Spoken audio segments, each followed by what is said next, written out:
Hello, ladies and gentlemen, and welcome, to the continuation, to part two of the, oh god, how did I call it? Of the end of the year 2015 gaming talk, I think it was. Normally this was not really planned that this will be two parts, but if you heard the end of the year gaming talk until the end, the first part of it, you probably noticed not only that the fucking audio or video was almost 2.5 hours long, but I made the decision to split it in half to make sure that it will not be like a 5 hour recording thing. I wanted to record the second part pretty much after the first part. The problem is because of time issues, I was not able to do it, so I'm doing it a day later right now. It is actually 1 p.m. 36 or 1:36 p.m. on the 31st. So I hope I will get this done and uploaded still in this year, because uploading this video on the 1st January and calling it end of the year gaming talk would be a little bit stupid. But a little thing before I start, I really want to apologize about the background noise that you hear. I'm gonna shut the fuck up for 5 seconds. Exactly. I mean, I think I always had a problem with my microphone that there was like kind of a static in the background. Mm, And if I play a game or something like that and there's music in the background running, you obviously don't notice it as badly as you notice it if I just have my voice on. So far, no one really was annoyed by it, and I think it's not really that annoying. But hell, I kind of want to get rid of it. I mean, it's not really that important to get rid of it, but I myself am not really sure how to get rid of it. I'm not using a USB headset, plus I'm using an onboard sound card. I think if I would have an external or a dedicated sound card as PCI Express, it should go away. And I saw some external USB sound cards already where you plug in your non-USB headset and it pretty much puts it on USB. I have no idea if the static is going away, but I hope that the static is not too annoying for you guys. And I really want to, make sure that maybe in the future we have my voice without the shitty static in the background. So, please don't be mad at me. No, you're not really mad at me, but keep up with the static, but I think it's not really that annoying because I didn't get any feedback that the static is annoying so far, so I guess it is okay. But I want to make that better in the future, especially for the podcast style uploads. But enough of that shit. It is time for part two of the end of the year gaming talk, ladies and gentlemen. And on part one, I talked about games that I kind of really liked. I talked about The Crew, and that game was obviously not that well. I will continue a little bit with the games itself, and then I want to put a look onto the industry.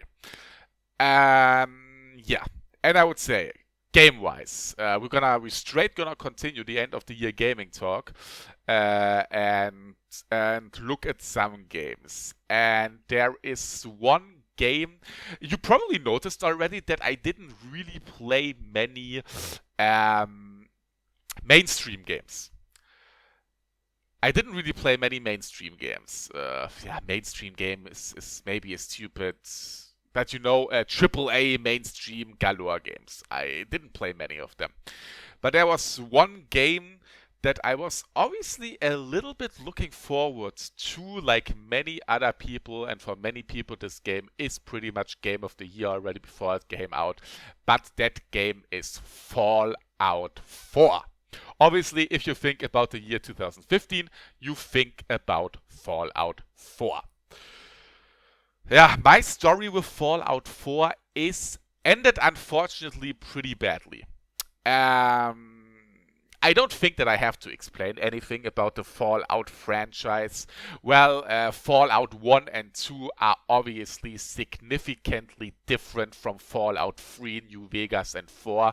Not only because it had a different developer, it had a different perspective and shit like that. But yeah, I think in the year 2015, everyone knows about Fallout, everyone knows about the new school Fallout games, starting with Fallout 3. And what is there to say about Fallout 4? It is a decent game. And with decent, I probably make many fanboys unhappy already. It is a decent game. My biggest problem with Fallout 4 is it was Fallout 3 with a different skin. Nothing more, nothing less. And I played the game for around 30 hours. And yeah, the kind of tiredness, how do you pronounce it? Like, I got kind of tired quite fast of the game. Because it was just Fallout 3. But overall, I have to say, I enjoyed the world. I enjoyed, well, the story. The thing is, I didn't see that much of the story. I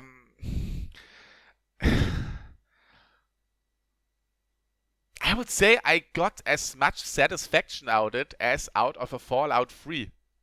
And I think you can pretty much sum it up like that. Fallout 4 is Fallout 3. With a different skin. I don't say to flame it, not by a long shot, but I don't see it as something special. I don't remember anything anymore what Fallout 4 did special. I would even go so far and say a lot of stuff that was in Fallout 4, you saw how it was aged, like the whole dialogue system. In my opinion, the dialogue system was kind of a step back. Like in 2006, we had games already that had a better dialogue system than a Fallout 4 had. You know what I mean? I kind of really enjoyed the ability of building your own base, but the interface and how everything was managed with building the base was so unprofessionally implemented for me personally. Like, alone how annoying it was to set the settlers that live in your base to their tasks was incredibly tiring. And, well, I built my main base that was actually, oh God, how was the first? Your hometown. You come out of the world and you go back to your hometown. I don't even, Sanctuary. Sanctuary is the hometown. And that's pretty much the only place where I built a base. All the other settlements that I saved and that I liberated or whatever, I only put like a few defense mechanisms there, but I didn't really care about building a base. I'm sure that many people spent a shitload of time of building their own bases and outposts and shit like that, but I personally thought that the building system was so amateurish implemented. It was like, you know what, we need a new feature. Oh shit, the game reaches Goldmaster in 2 days. Here, 2 developers, please implement the building feature, because we have to, or something like that. The idea was great, I really liked the idea, but the execution was not that well done, for me personally. And it will be interesting to see how they make that better in a potential next Fallout. But before we think about the next Fallout is... obviously, we have DLCs. There's a season pass for $30. And yeah. But yeah, now to the story that I was actually saying a little bit at the beginning. Unfortunately, my Fallout playthrough ended terribly. A special greeting goes to a person that name I don't say. Well, to be honest, I don't even fucking know the name anymore. But you know, you have fucking idiots on the internet that hate games or that hate everything. So, if a game comes out, or if something comes out, you always have people flaming stuff for no reason. They've never even played it, they've never even seen it, or especially they've never even played it, but they say already that it's bullshit. And I was in a wonderful Skype group at one point, and I want to give special greetings to that Skype group. I really miss you guys, besides that one person that is a dickhead. And I was in a wonderful Skype group, and there was like a guy bitching about Fallout and about all games that come out like constantly. And what was that motherfucker doing? He just fucking spoiled the ending of Fallout 4. Because he just doesn't like the game. And he just typed the fucking ending of Fallout 4 in the Skype group. I read that ending and I was like, okay, fuck this shit, you are a piece of shit, I'm out of here. I left the Skype group and I was pissed. I was like 25 hours in, and after I got the ending spoiled, I had no motivation anymore. I mostly didn't play it because of the story. Like, the story in Fallout or in Bethesda games is never really the big draw in my personal opinion. But after I got so blatantly the ending spoiled, I just lost my interest in the game. And with that, my Fallout 4 playthrough ended. I'm obviously not gonna spoil you guys the ending because I'm not a dickhead like that. But yeah, that's pretty much how my Fallout 4 playthrough ended. It didn't end because I didn't like the game. Like I said, the tired factor came pretty early with Fallout 4 because it pretty much was New Vegas and free. But overall, I have to say, it is a decent game. It is a good game. I don't understand many of the ratings like that people are saying that this game is like the messiah of whatever. It clearly isn't. It is Fallout 3. Like, quality-wise, it is Fallout 3. But I have to say one thing. Bethesda, I am surprised how polished the game was for your standards. Seriously, thumbs up, Bethesda. Like, I know open world games like Skyrim, like Fallout, there is a lot. These games are huge. And the chance of getting bugs in these games is way higher than in a racing game or something like that. You know what I mean? But Bethesda kind of has the history of like releasing a game and let the community fix their shit.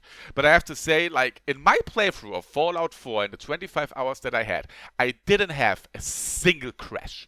I didn't have a single bug. I had one weird situation where I went, I think, into a little dungeon from another site. And then I went out of a door and all of a sudden there were like 10 enemies instantly shooting at me and I was dead before the loading time was over. But I don't really want to call it a bug. And I know that there were some people that had bugs. But overall, what I read on the internet and what I saw myself, it was, I think, one of the most polished Bethesda open world games. And for that, that's what I noticed. If it was different for you, I apologize. You know, I can't obviously speak for anyone. But for me personally, from my experience, it was one of the most polished Bethesda open world games that I've played. So Bethesda, thumbs up. Continue like that. And yeah, it's nice to see that there was maybe a little bit more quality control this time around than in other games. And again, like I said, fuck you to the guy that spoiled me the ending of Fallout 4. I don't know. I don't know how, you know, with a proper age you can be like a little kid like that. I don't like the game, and because I don't like the game, I destroy the fun for all the other people that like the game. So yeah, a big middle finger to you, sir. And again, I'm gonna give a wonderful greeting to the Cancer Chat. The Cancer Chat is actually, or was actually, the code name for the Skype group that I was in. Like the new Giza, for example, is in that Skype group. We have Trigger in that Skype group. We have like Kashi in that Skype group.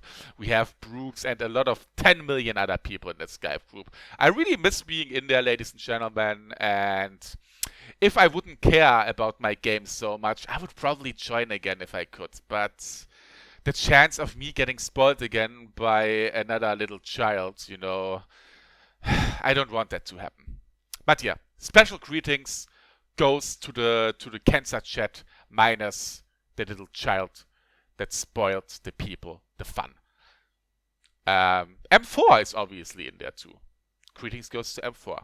But yeah, that was Fallout 4. I have to say Fallout 4 is definitely worth to play, even full price. Yeah, I got definitely enjoyment out of this. And it is a game that everyone should play, but if you played other Fallout games before, be warned that you burn out. You could burn out really, really fast on Fallout 4 because it is pretty much the same with a different skin. And again, story-wise and anything, it's not really that catching. But yeah, it is a good game. Not as good as people or as game reviewers want to say it is. Like, I don't understand these 10 out of 10s. Seriously, no, I'm sorry. The game has way too much issues for that. It's way too unpolished for a 10 out of 10. But I don't want to start a fucking rating discussion right now. Okay, another game that I played a lot. And how do I start this? I don't want to sound like an hateful asshole, but sometimes I hate the arrogance of us humans. Sometimes I hate the thinking of us humans. In the last years, like, kind of a new genre arrived to video games.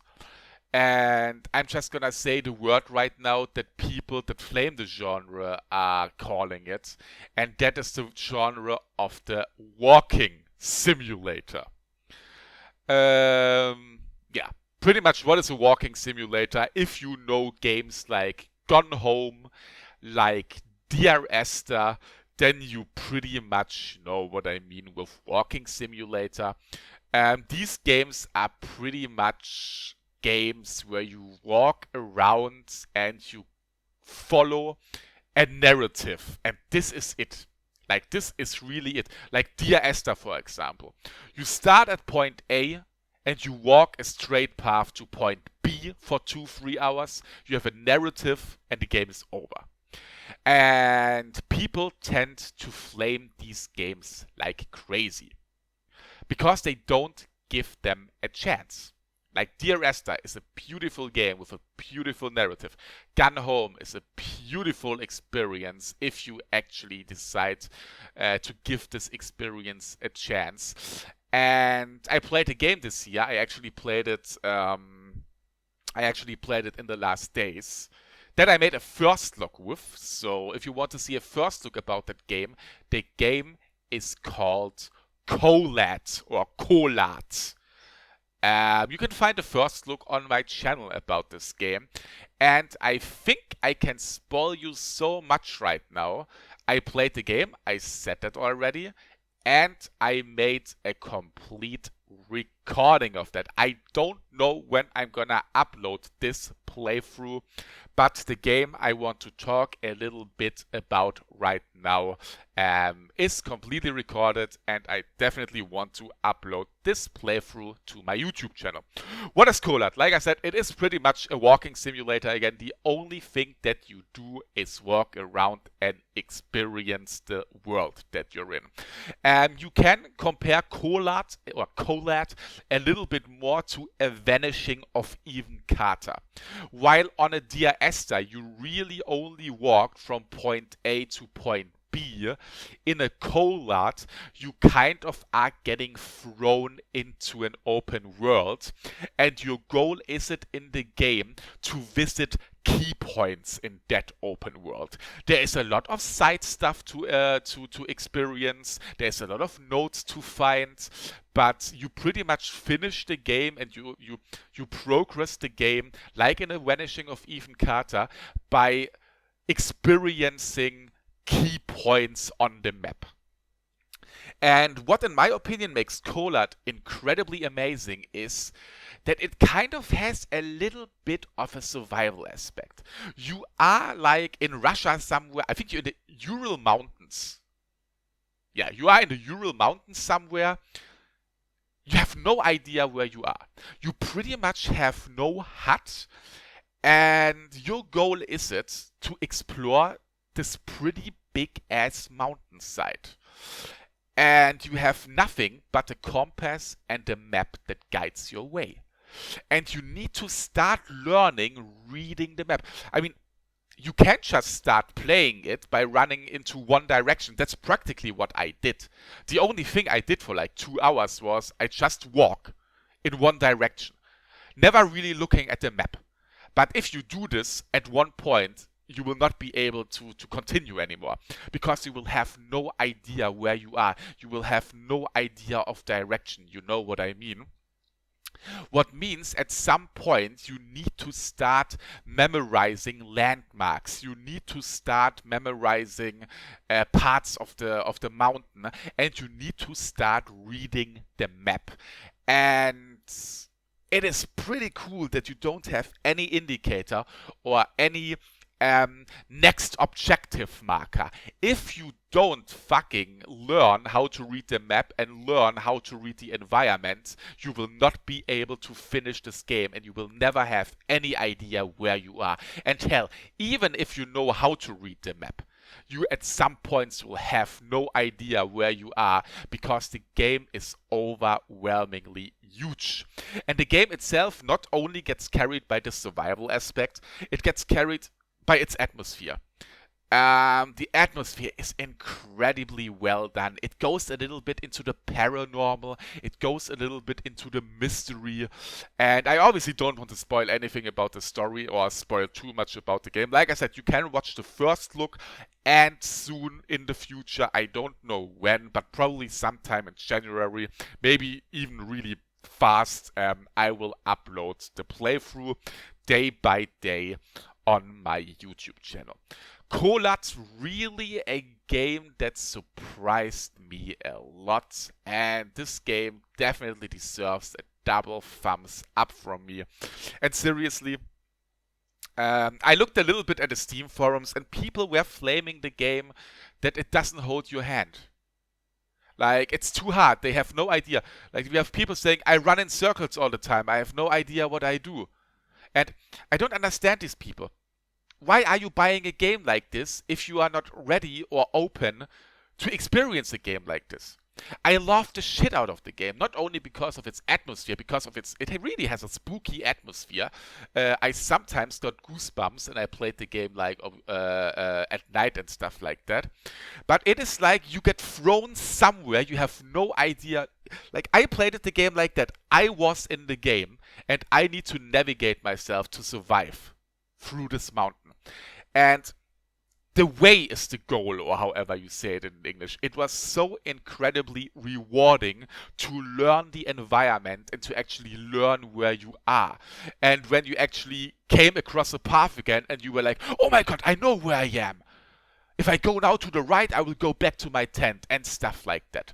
It was a really awesome experience. And sorry, if you play the game and you flame the game for it not holding your hand or for it not giving you enough hints where you are, then this is no game for you.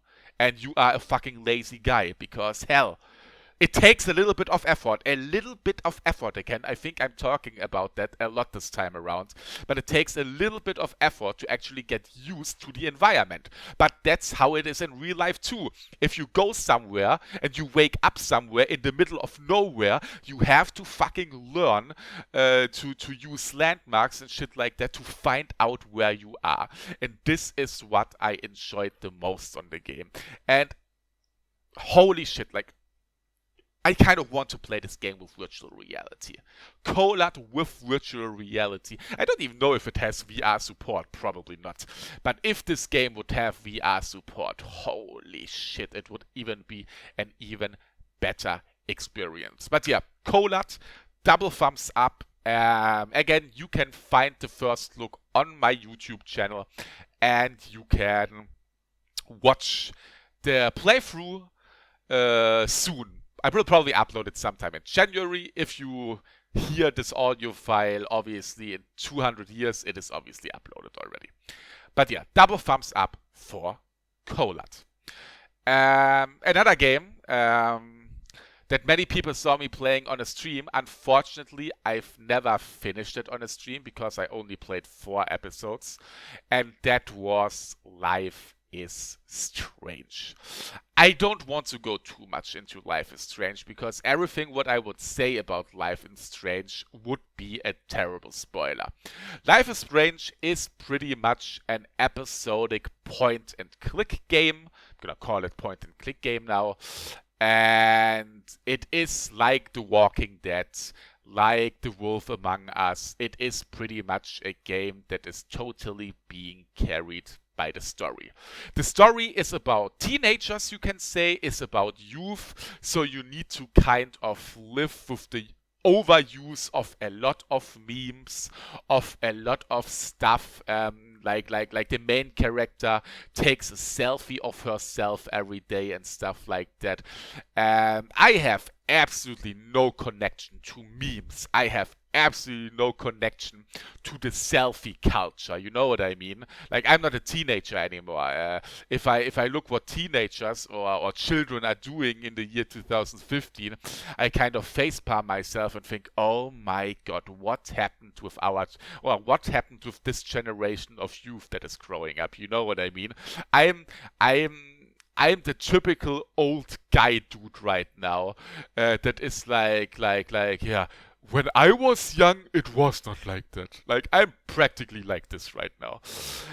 But Life is Strange does a wonderful job of, yeah, giving you a little bit of an insight into the current youth with an interesting and serious and mysterious story.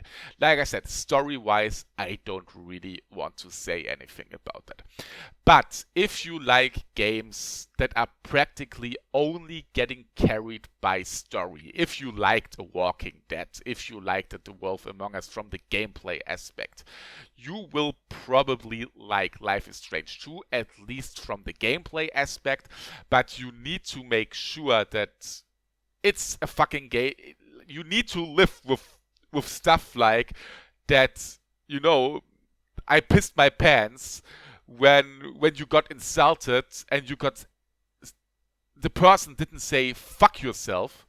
The person said to you, fuck your selfie.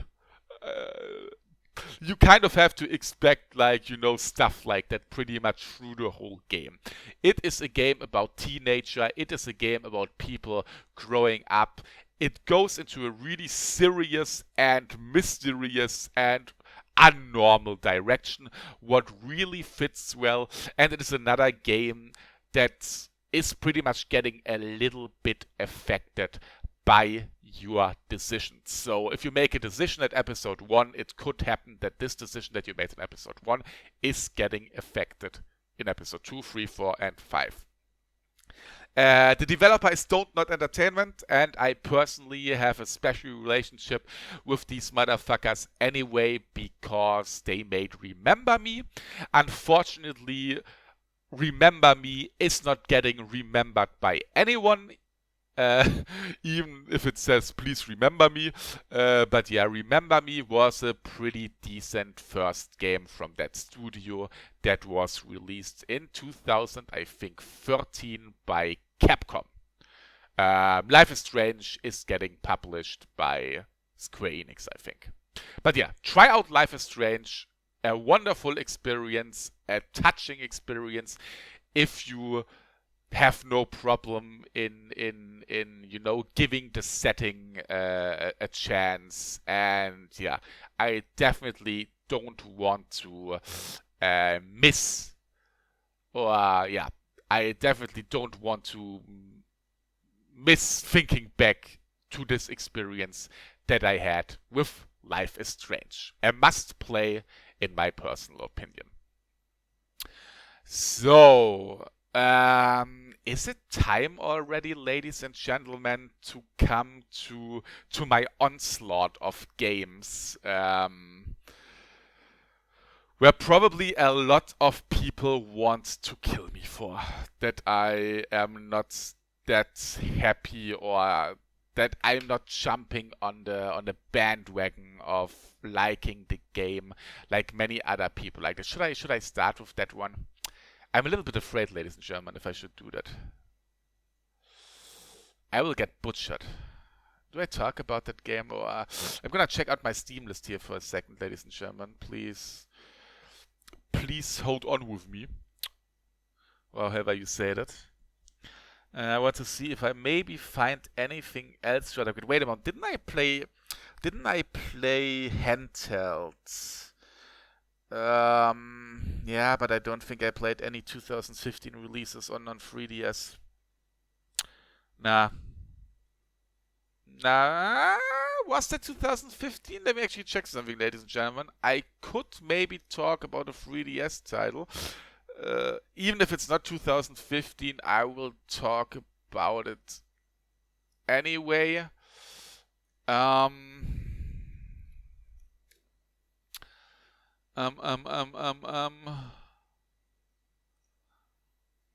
No, it was a 2014 release, so I will not go. I played Mario Golf World Tour on 3DS a lot this year. I don't know why I played it a lot, because I personally thought it was really limited. I didn't get that much enjoyment out of it. A lot of grindy stuff in the game, but obviously I don't want to go into detail there because it was 2014 release and in May 2014. But yeah, for some reason my Steam is not responding and I have no freaking idea why. I have something to say about Steam later too. Like I said, I want to talk a little bit about the industry. That obviously the industry did a lot of shit today again, and for some reason my Steam is dead. And that shouldn't be the big problem here right now. So yeah, I would say I'm gonna go to the topic now that I get butchered for. Okay. There was one game this year that got an incredible amount of hype. There was one game this year that if you look at Metacritic, that it is, if you look alone at the Metacritic score, one of the best games ever created in the same league as Ocarina of Time, as Super Mario 64, and stuff like that. And this game is Undertale. Yes, I talk about Undertale right now. And if you are the biggest Undertale fanboy and you can't live with criticism, you probably should stop hearing this audio file right now, because I have more criticism for the game than I have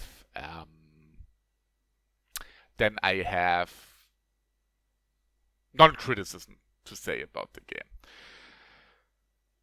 First things first, I don't say Undertale is a bad game. Not by a long shot. Undertale is not a bad game. But I don't understand the hype about this game. Where did the hype train come from when it comes to this game? In my opinion, the game doesn't make anything particular special. Oh god, I will get butchered for this right now, but hell, shit happens. I'm gonna go so far right now and say many people are getting the Earthbound vibes by this game, and this is one of the big reasons why they feel so nostalgic about this game. What is Undertale about? Yeah, what is Undertale about? That is a good question. It is kind of an RPG stylish game that is done pretty minimalistic. It is a pretty minimalistic graphical wise game. And pretty much the main feature of this game is it that in the fighting system you can decide to fight against your enemies. Or you can decide to talk your way out of the enemies. So this is another thing. You can play the game through in different ways. Like you have more endings to the game, and depending in how you behave in the world and in how you react to the world, you get a different ending.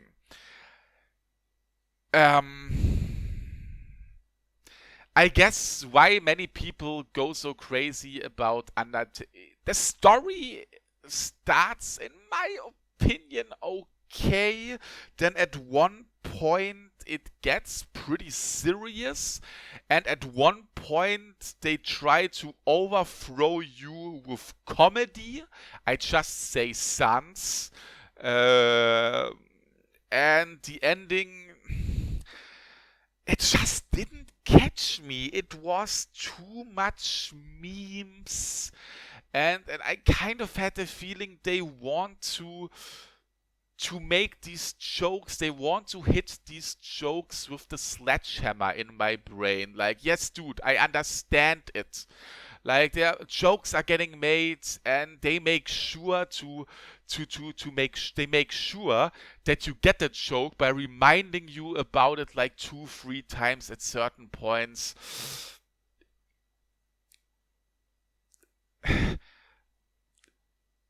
It's really hard for me to describe it. It's really hard for me to describe it without spoiling anything too.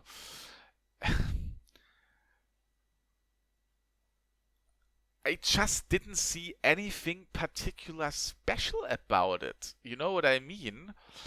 And I guess if you are as meme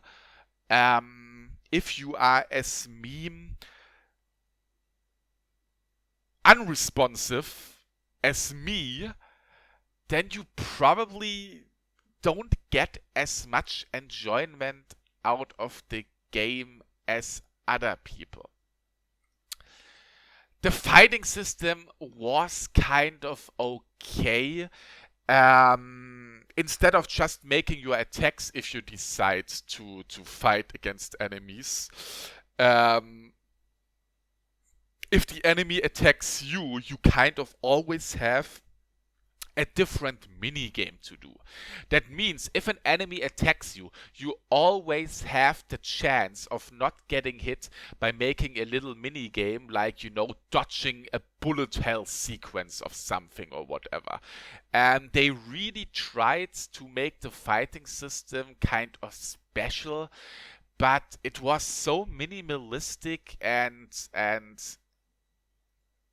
pretty much the same all the time, that even in the 5-6 hours that I played the game and that I thought was okay, yeah, I was like, yeah, okay, I know what you want me, I know what you want me to deliver, but it's not catching me. You have many people saying that the graphics are awful. I'm not one of the guys that says the graphics are awful.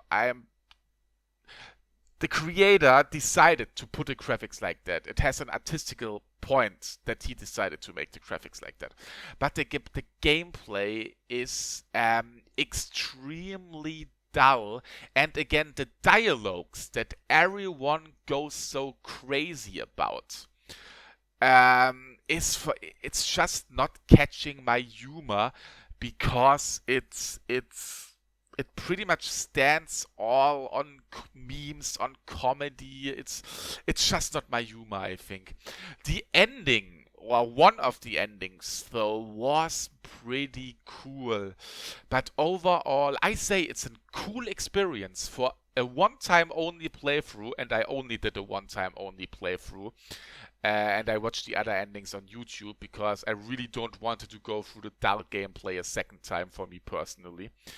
I think it was okay. Let me sum it up by saying, for me personally, the game was okay.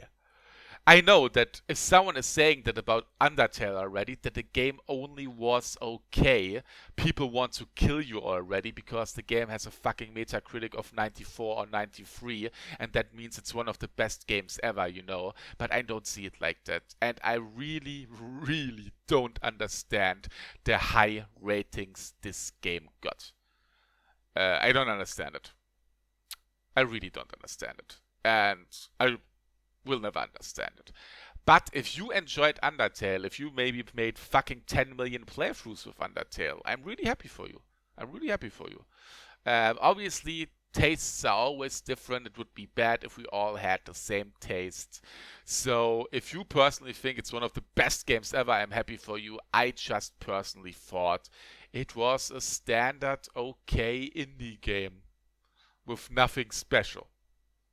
Yes, some parts catched me too, but most of the time I was like, when they tried to get a joke through to you with the sledgehammer, like, I was like, okay, cool. You know what I mean? But yeah, that was my talk about Undertale. As you heard, a little bit more criticism than me going crazy about it and saying that it's the best shit ever. An okay game. If you get it on a Steam sale for like 50% off, it is definitely worth to play. Yeah. And I think with that, I'm gonna stop it with the games that I played for this year. I mean, I could continue, but the question is, should I continue? I kind of have to find a stop at one point. I will still talk about games, but some of these games I don't really have like experience myself. I want to talk a little bit more about the politics of these games. I'm not gonna judge the games or anything. I talk about the politics surrounding these games. And I think that's what I'm gonna do now. But for that, I'm gonna drink something. So, okay. Let's talk a little bit about the industry. And let's talk a little bit about games and certain publisher decisions. The first thing that I want to talk about is I don't even know if it's worth to talk about something like that, but this kind of shows the ridiculous stupidity that certain publishers / developers do.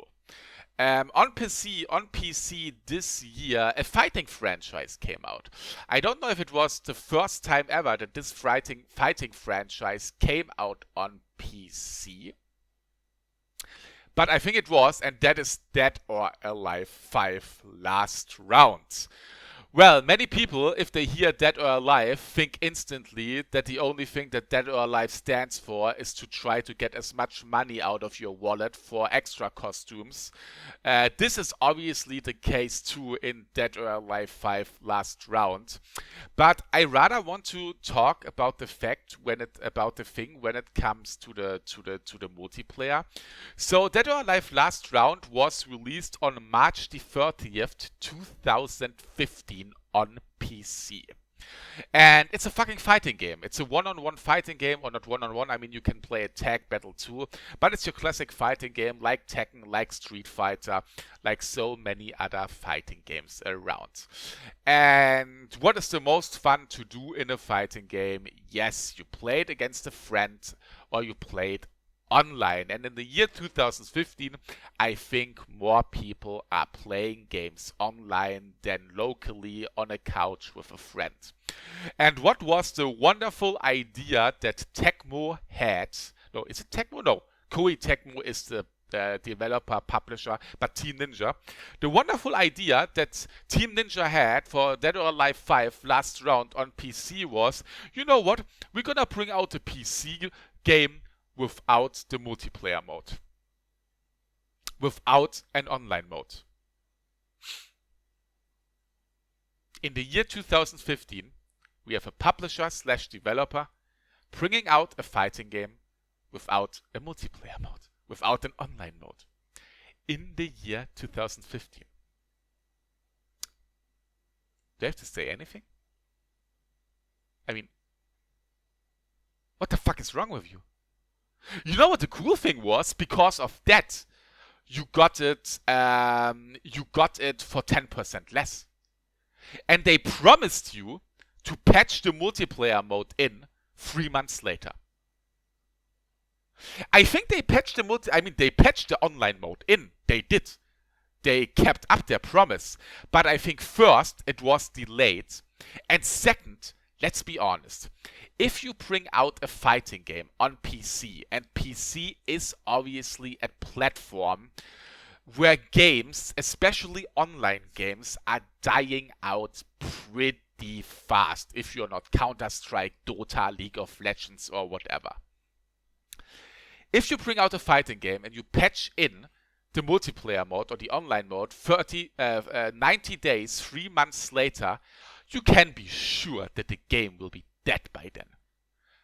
Let me actually see right now how many people are playing the game right now. Shit, how was the Steam stats? No, Steamcraft? I don't even know how the fucking site was called, where you were able to see how many people play a game right now. Ah, god damn it. Steam Spino. Steam, fuck. Okay, I'm not doing this right now because I have no fucking idea how the thing was. Wait a moment. Steam. Can't you see it on Steam database? Should be able to see it on Steam database. Let's see how many people are playing Dead or Alive 5 last round right now. Right now, 141 people are playing Dead or Alive 5 last round.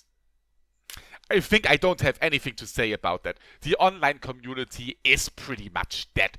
Yes, it's a game where you play 1 versus 1 all the time. So 141 people, 70 pairs will be able to pair up and one guy has to play single player. But you can pretty much say that this game is practically dead on PC. And not only... And let's be honest, the fact that they patched in the multiplayer or the online multiplayer that late was one of the reasons of it. And the sad thing about the thing is,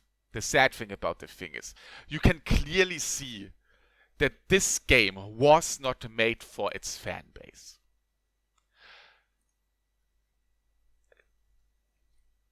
They patched in the online multiplayer 3 months later, and even that was delayed.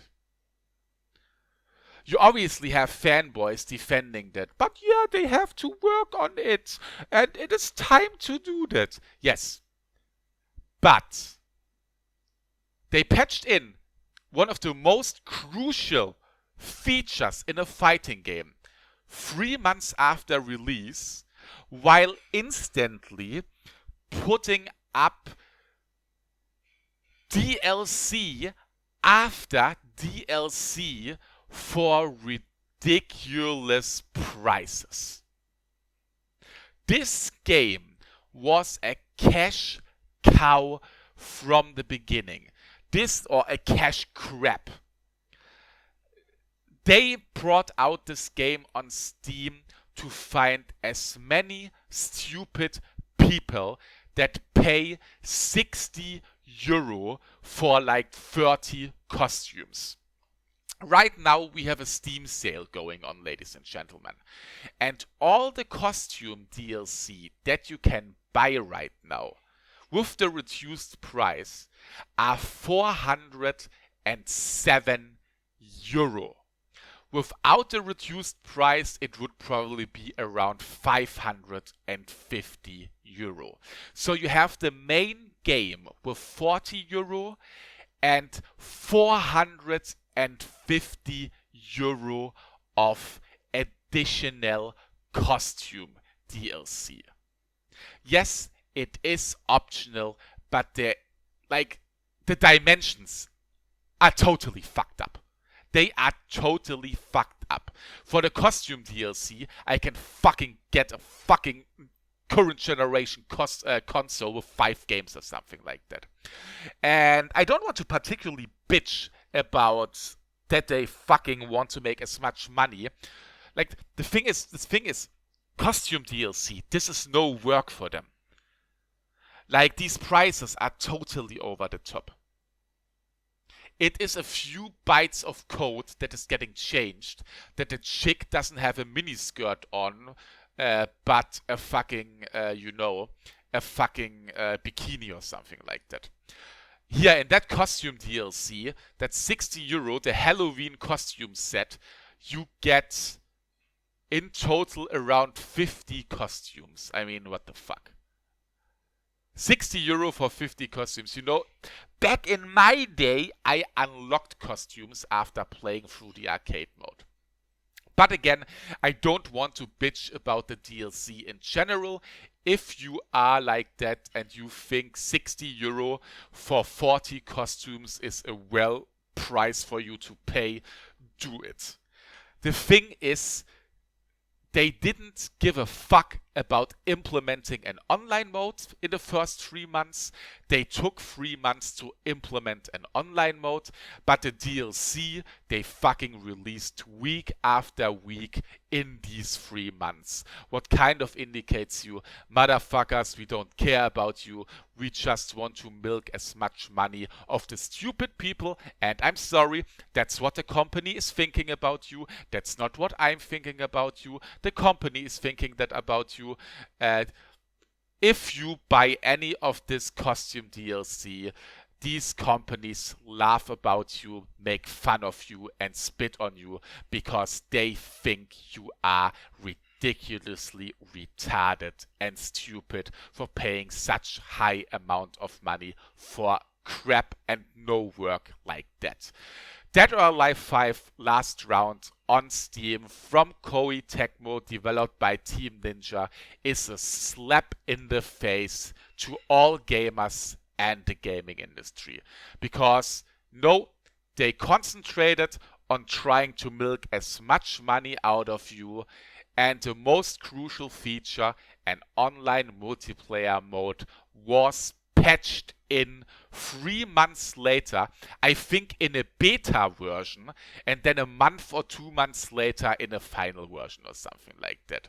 It is pathetic, and practices like that should not support it.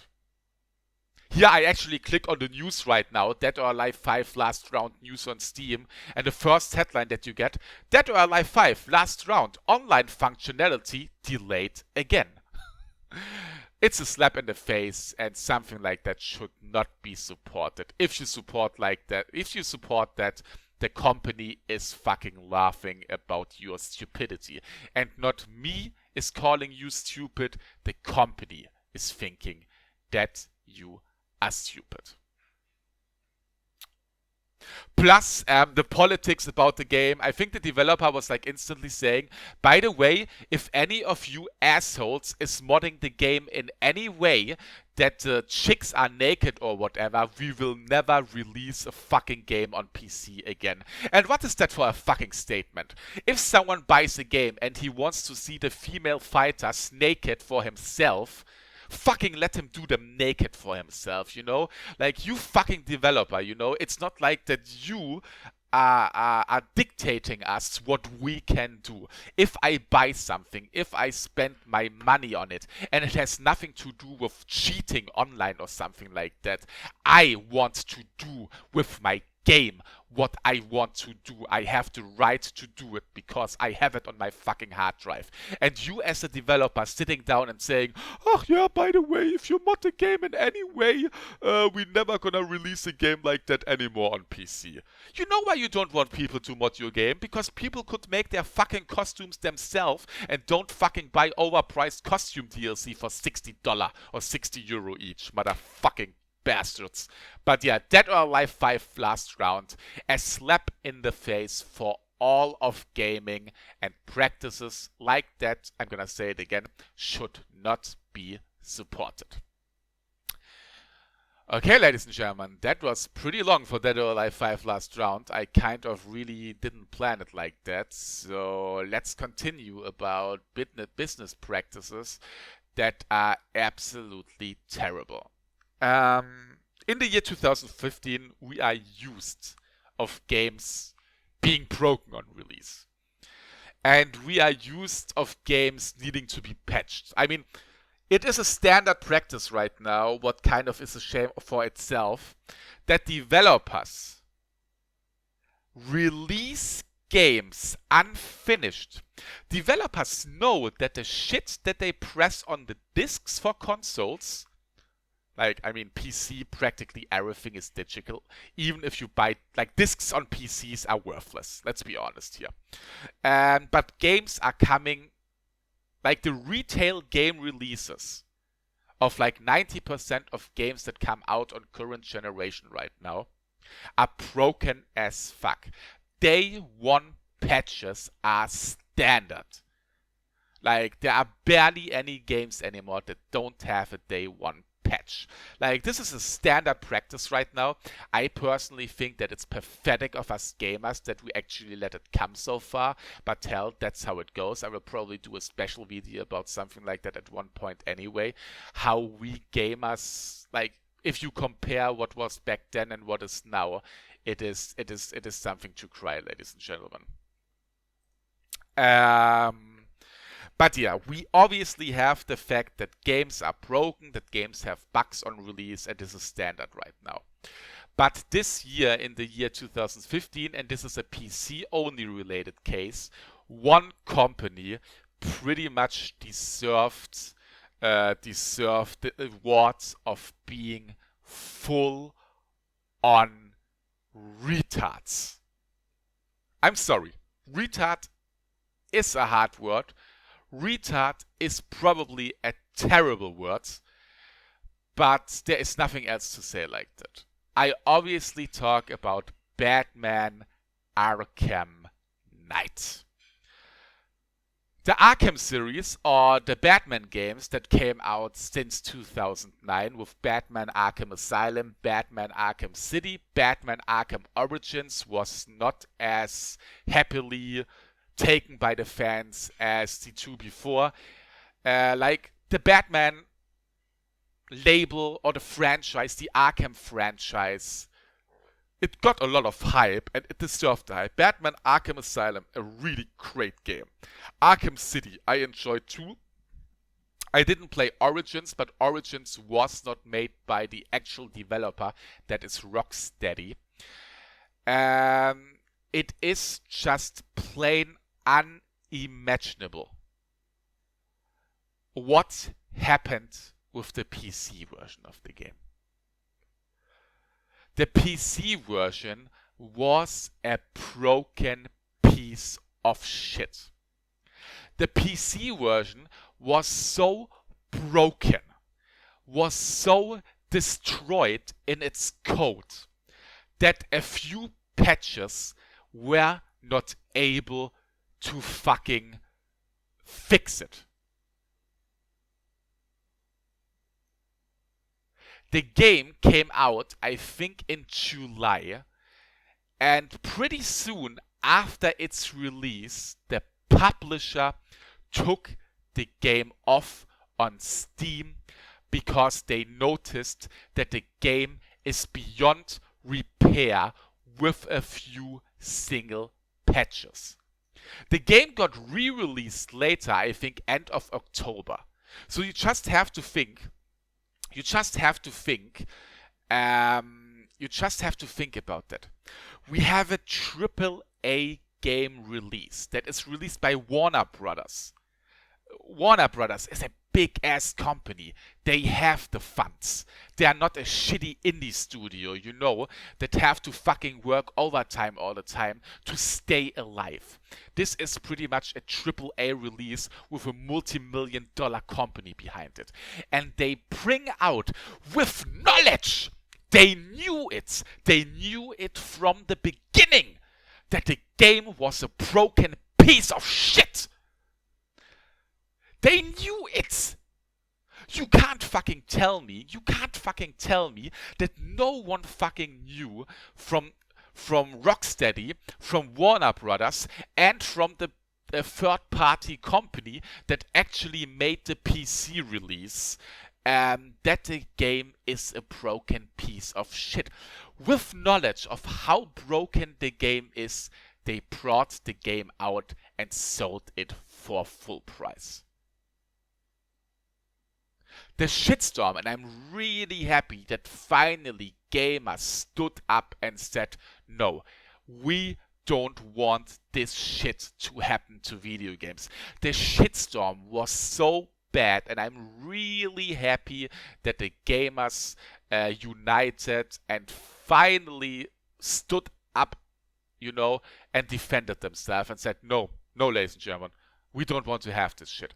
And they forced Warner Brothers to actually give refunds for the game. I think up until the end of today, if you bought the game, you can still get a refund for the game on PC. And to be fair, Warner Brothers took the game out of the store. Good thing.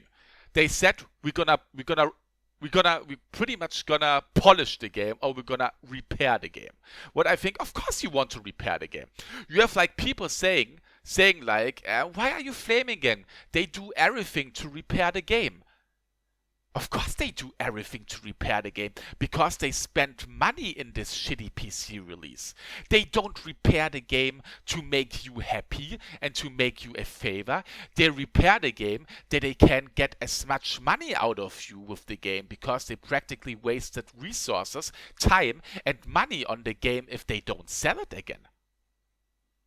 They don't do it for us, they do it for themselves. But what I want to talk more about is the plain fact that in the year 2015, where we practically, like, the industry is as big and as professional as it never was. And we have AAA publishers or AAA games, mass, high dollar, in the million productions that get releases like that in 2015. And this is a pathetic statement. This is a hit in the face for the gamers. It's a spit in the face. Batman Arkham Knight, the PC release, and all what happened with it was a spit in the face from Warner Brothers Studios, from Rocksteady to you. Why did they order a third-party company to make the port for Batman Arkham Knight? The Batman Arkham Knight games were so successful, generated so much money, that it would have been easily made by Rocksteady themselves. But no, they wanted to save some money. They wanted to save some time. They wanted not to try as hard, so they took the shitty way out and let the port make some random third-party company that probably didn't even have enough manpower to release the game.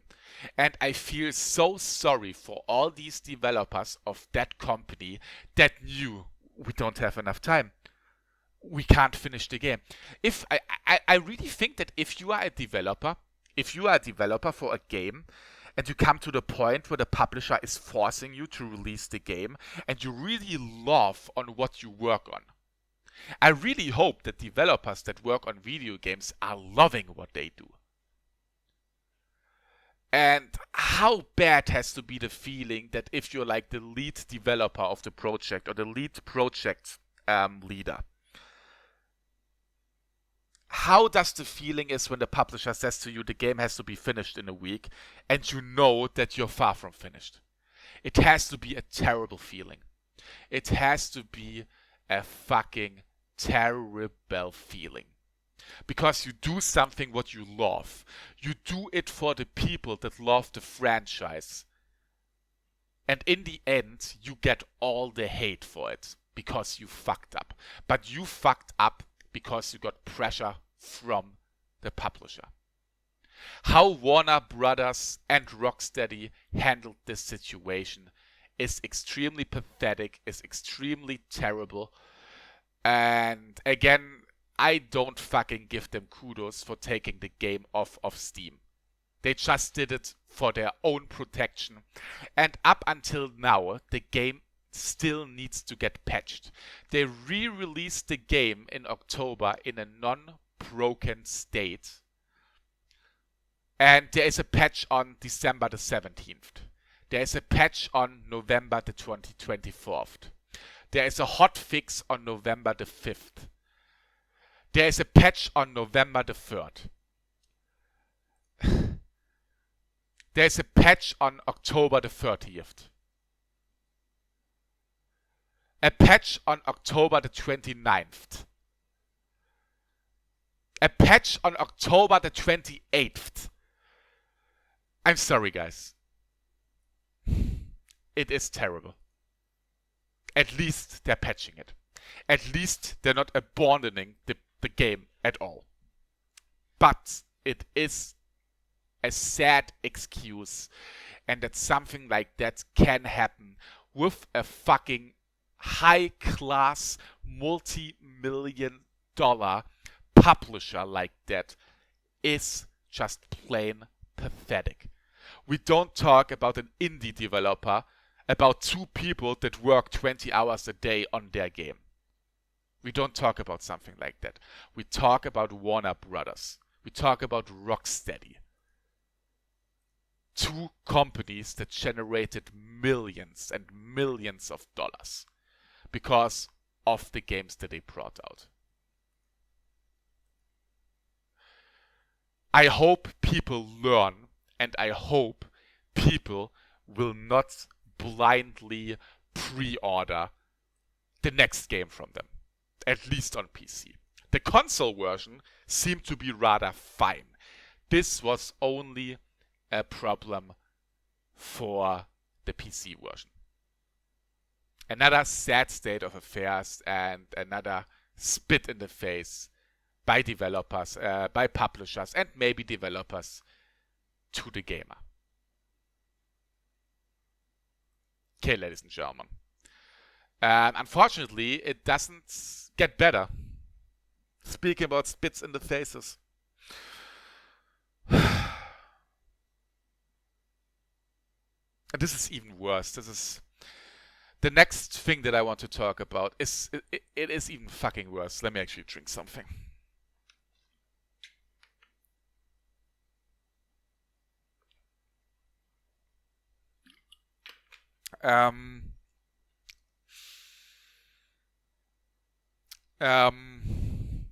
How do I put this right now? Like Dead or Alive 5 last round and Batman Arkham Knight PC were both extreme slaps to the face. The next thing that I want to talk about is, it's not a slap to the face. A fist to the face is not enough too. It's practically, you have someone, if you're male, you have someone grabbing your penis and your balls with his palm and just roughly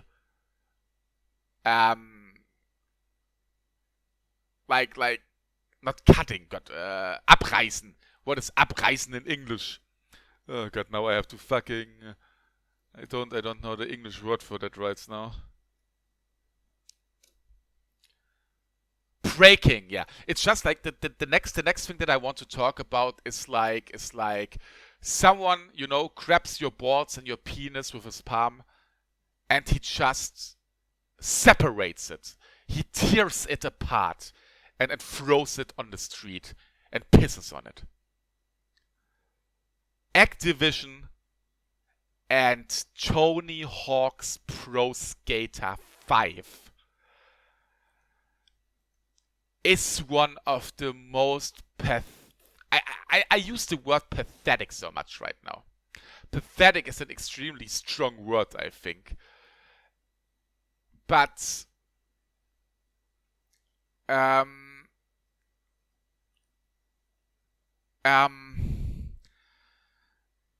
the politics around Tony Hawk's Pro Skater 5 and how openly a publisher shows to its fan base and to us gamers that they don't give a rat's ass about us is extreme. A little bit about Tony Hawk's Pro Skater, ladies and gentlemen. Tony Hawk's Pro Skater firstly came out in the year 99. Yes, that's 16 fucking years ago. The first Tony Hawk's Pro Skater came out on PlayStation. And with its first release already, it upped the fun sport genre to new levels.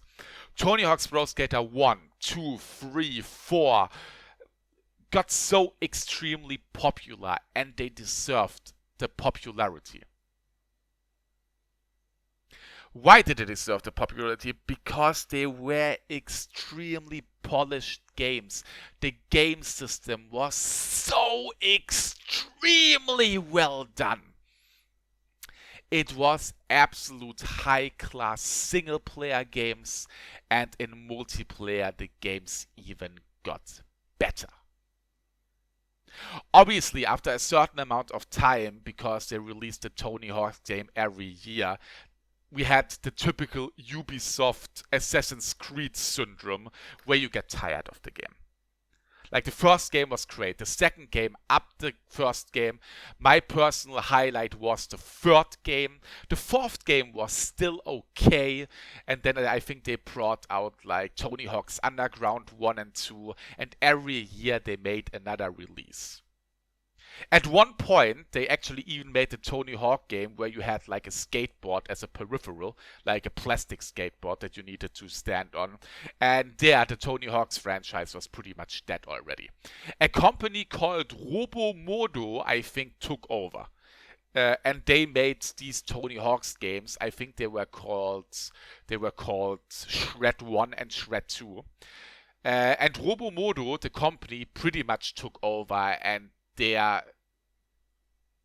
game franchise went terrible. In 2012, Robomodo brought out an HD remaster and HD remakes of Tony Hawk's Pro Skater, the first one. And it was absolutely terrible. It had, like, they did everything wrong. They did everything wrong what was be able to be done wrong.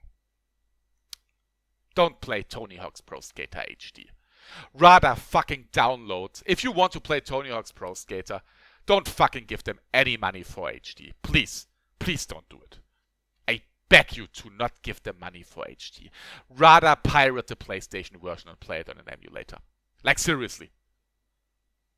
You shouldn't say something like that, but they don't deserve any money for that. So yeah, all of a sudden last year, Tony Hawk was tweeting that he made some recordings for a new Tony Hawk game. And everyone got hyped. Oh my god, Tony Hawk's Pro Skater 5. Soon, it was announced that Robomodo is doing the game again. And obviously, people that know about Robomodo, we all knew, no shit, this will not go well. But they were pretty much saying, no, don't worry, ladies and gentlemen, we have this. Like, we know what you want. And what came out is Tony Hawk's Pro Skater 5. One of the most soulless, pathetic, broken excuses of a continuation of a franchise that it just hurts. Robomodo didn't understand anything what made Tony Hawk's Tony Hawk's. The game came out on current generation consoles, PlayStation 4 and PlayStation and Xbox One. And it looks and runs worse than PlayStation 2 era games. The gameplay is extremely broken and inaccurate. The level design are soulless and are shitted on. Like, in Tony Hawk's, every level had its certain amount of objectives that were built around the level. In Tony Hawk's Pro Skater 5, everything is extremely generic. And on top, it has frame rate issues. It doesn't hold 60 frames. Hell, it cuts down from 60 to 20 frames and shit like that. It is a pathetic excuse of a game. It feels like a fucking game made by two people. And normally you would think, yeah, but Michael, the game is only $15, isn't it? No. They even released it as a full price game. Like, seriously, watch videos of Tony Hawk's Pro Skater 5. And you see that I'm not not going crazy about this. I'm not being a drama queen here right now. It is an absolute terrible game, and it's like it is pretty near in having the award of the worst game of the year. Why did Activision do this? Why did Activision do this? Was there any reason to do this? Why should Activision continue a game from a popular franchise that kind of ate dirt already, but they pretty much advertised it as, that Tony Hawk's you need to have. We're gonna go back to the quality that we had before. Why did Activision do this? They did it for the fans, did they? Of course they did it for the fans. I mean, they want you to think. They want you to think that they did it for you. But no. The internet is big, and the means of stuff getting put on the internet is a wonderful thing. I think it was sometime shortly after release of the game or before of release of the game, I don't know anymore. Someone found a document from 2002 that states that Activision, obviously, if you make a franchise like Tony Hawk, so obviously,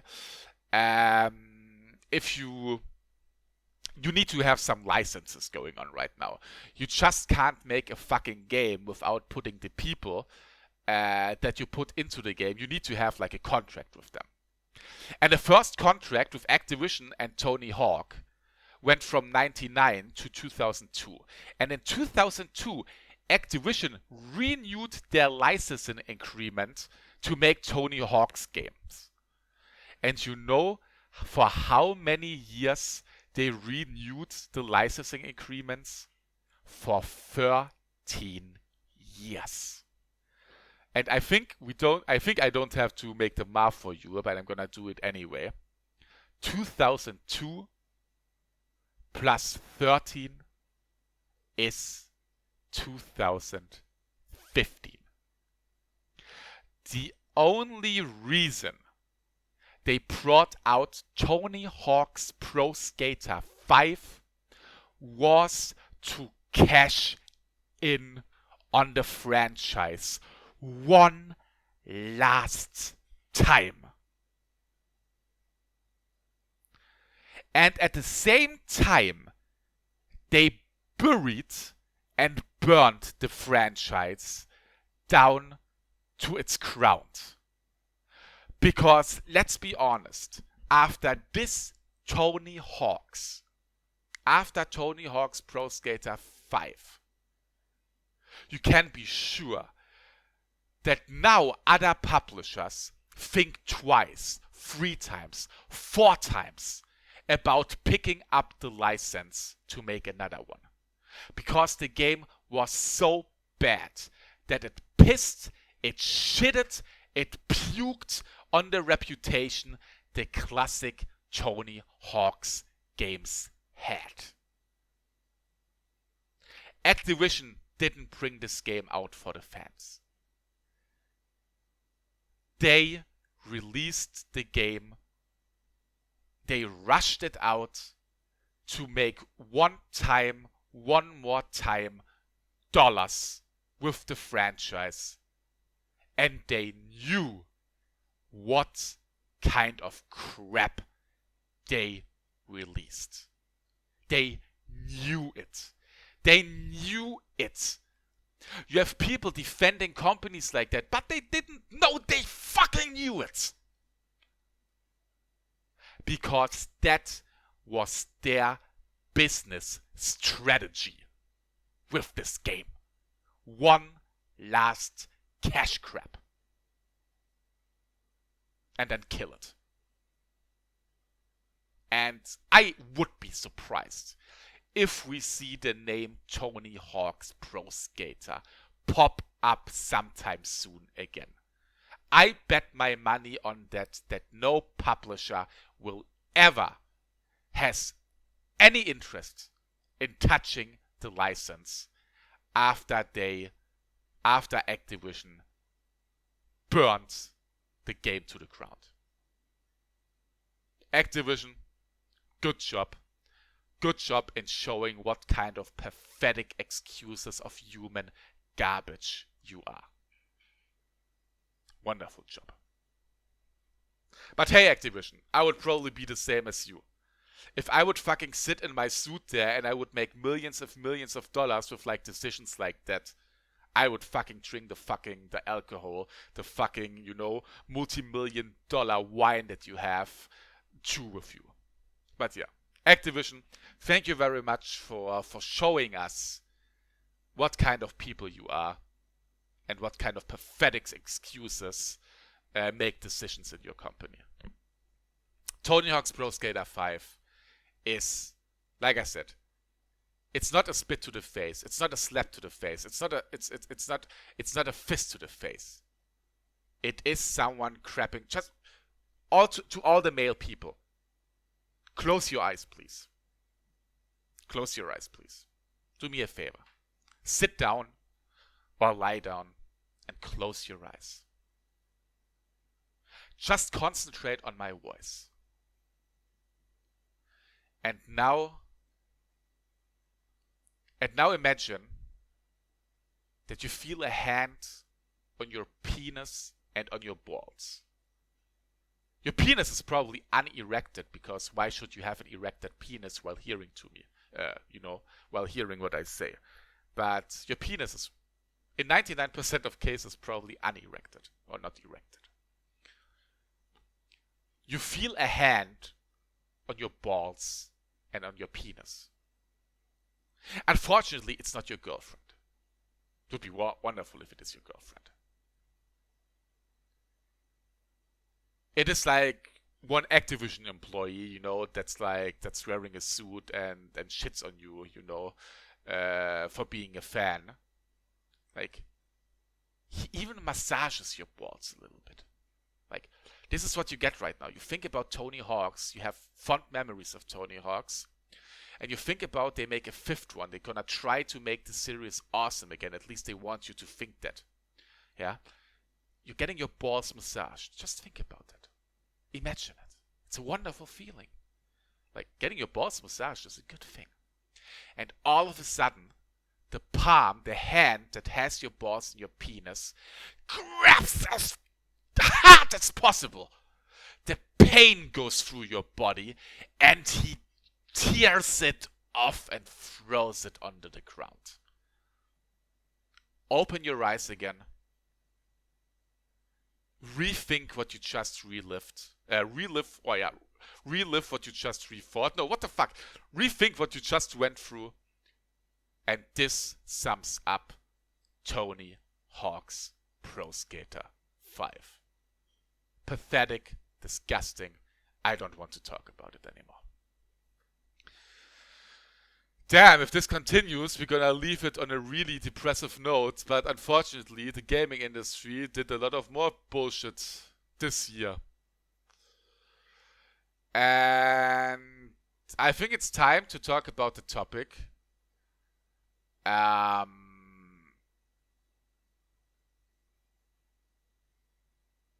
think it's time to talk about the topic that pretty much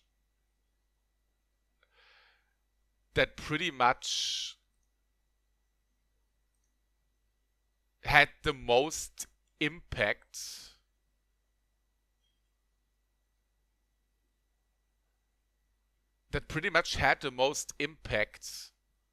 in the year 2015. And that is Konami. We all know the Metal Gear Solid 5 incident. We all know it was not really a fight between Kojima and Konami, because I think Kojima never really said anything to it. Pretty smart. Why should you make, an internet war? Or why should you... I don't really think that Kojima ever made a statement to anything.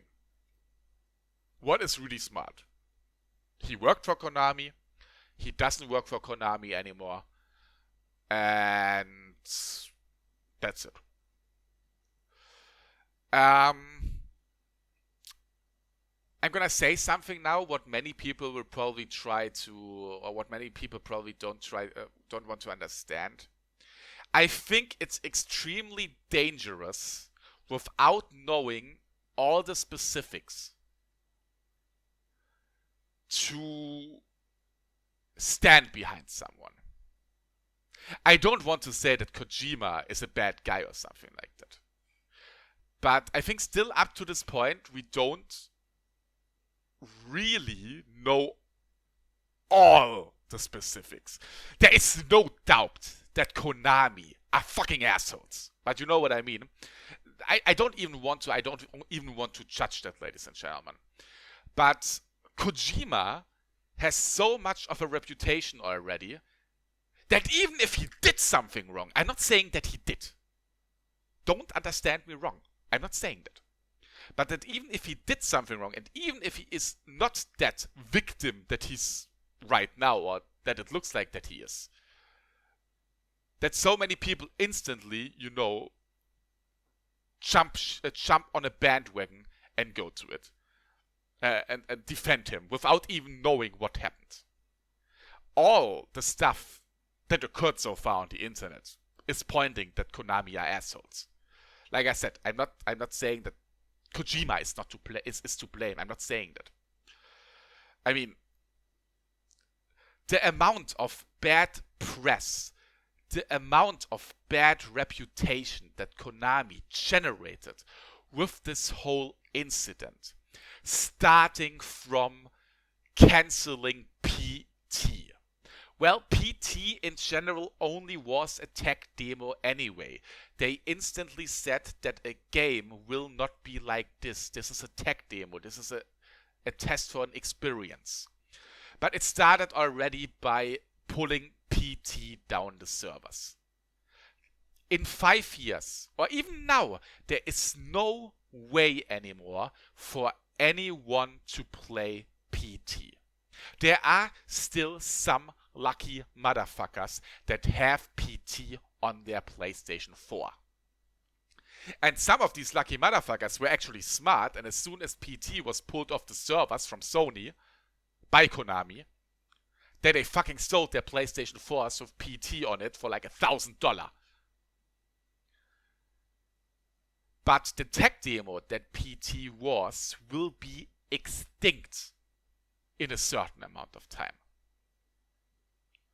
The only way for the PT tech demo to survive will be if PlayStation 4, if the system will be hacked at one point and copies will be able to be played over it. But PT will be a gaming thing that got created that at some point will be extinct, that will be unplayable. There was no reason from Konami to pull the game off, but to spit on Kojima's face. Then obviously the incident with removing Kojima's name, I think, from the box art of the game of Metal Gear Solid 5. Like, Kojima is the head behind Metal Gear. He didn't only make Metal Gear Solid. He started doing Metal Gear 2 MSX games. Many people don't even know that there were Metal Gear games before Metal Gear Solid. There was Metal Gear and Metal Gear 2, and then they started Metal Gear Solid on the PlayStation. He practically is the mastermind behind Metal Gear Solid. And I'm not sure right now. I see box arts right now with his name on, I think. Didn't they remove his name somewhere? Give me a second, guys. Was it in-game? I'm sorry that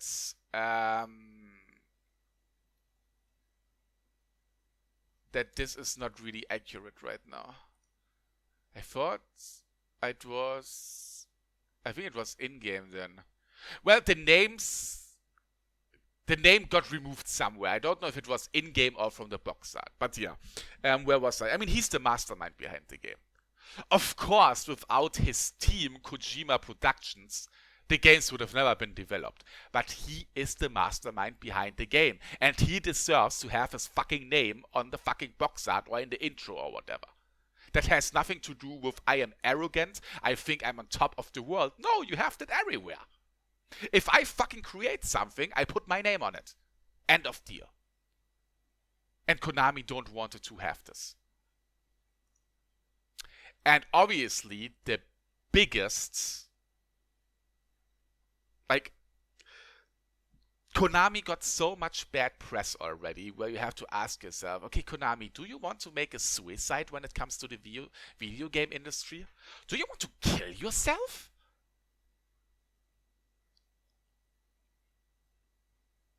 Like, you do something like that if you want to kill yourself. Or if you want to go out of this business. It would be like if I want to stop streaming, okay? If I decide to stop streaming and I want to make sure as streaming, making videos, or don't want to get supported by anyone watching me anymore. If I want to make a suicide when it comes to this topic, I would now start flaming every single person of you that watches me. I would fucking insult you and I would fucking, do stuff that you guys don't have any motivation anymore to watch the shit that I do, to support me. This is what Konami is doing right now with video games. And they do it on purpose, it seems. You know what I mean? And the case that happened during the Game Awards, the Game Awards show by Geoff Keighley, not Jeff Keighley, it's called Geoff Keighley, I think, where obviously Metal Gear Solid got an award, and who took the award? The voice actor, Kiefer Sutherland. I mean, he doesn't deserve any hate, ladies and gentlemen. I hear how people flamed Kiefer Sutherland for taking the award. He was pretty much forced to take the award. Why was he forced to take the award? Because Kojima was not there.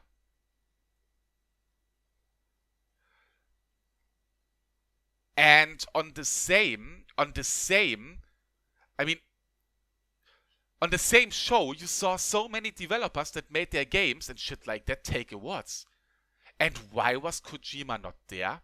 And I think that was pretty cool. They did not really have to do this. Like, normally, I'm not that big of a fan of Geoff Keighley. I am totally honest there. But I think it was a really cool thing for him to do, that he stood in front of the camera and said, here, ladies and gentlemen, we actually invited Hideo Kojima, but unfortunately he was not able to come because Konami's lawyers forbid him to take the prize in person. First of all, thumbs up that they pretty much criticized Konami openly in front of millions of people. There was no need for them to do that. And there you can see already what kind of a PR suicide this is for Konami.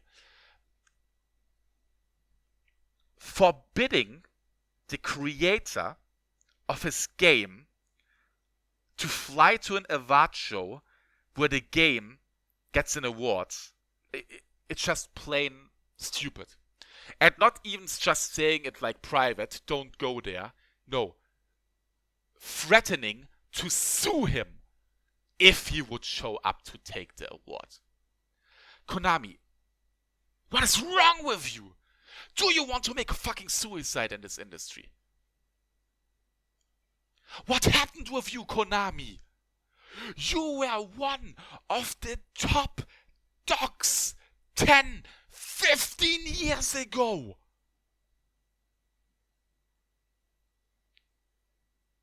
In the 90s, in the early 2000s, if you talked about Konami, if you talked about high quality video games, Konami went to your mind as one of the first publishers.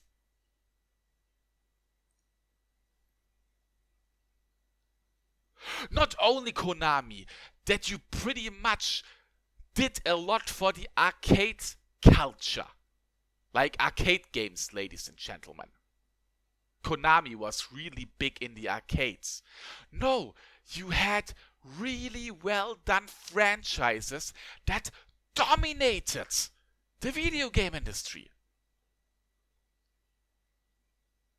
Metal Gear Solid, Silent Hill, Castlevania, Pro Evolution Soccer. I don't care for that, but this is a big draw for people.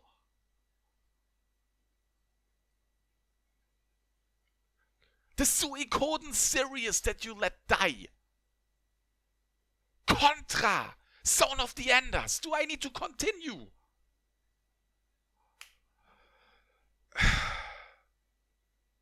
And now in the year 2015, you show everyone the middle finger. And let's be honest, Konami, you don't have anything anymore. What do you have? Yes, you still own Metal Gear Solid.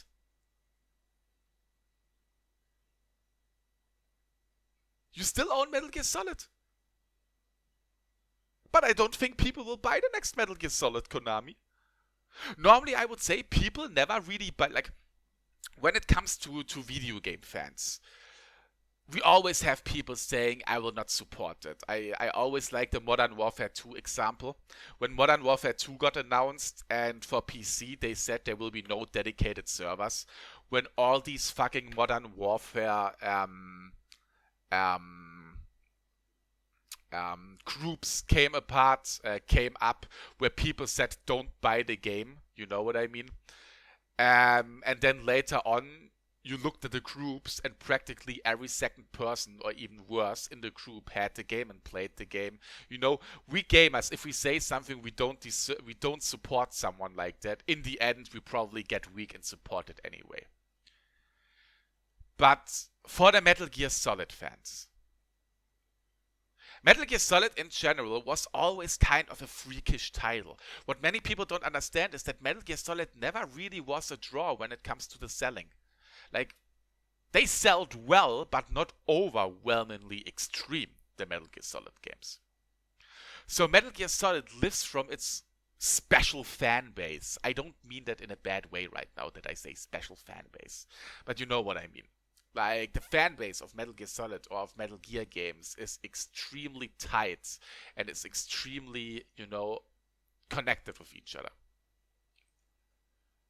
And I am pretty sure that Konami, yes, you own Metal Gear Solid, but Konami, I'm pretty sure that if you release another Metal Gear Solid, what you probably don't because you don't give a fuck about console games anymore, but if you would ever decide to release another Metal Gear Solid, a proper Metal Gear Solid, no one will buy it. And you know why, Konami? Because it doesn't have Kojima. People bought Metal Gear Solid because of Kojima, because of what came out of his mind.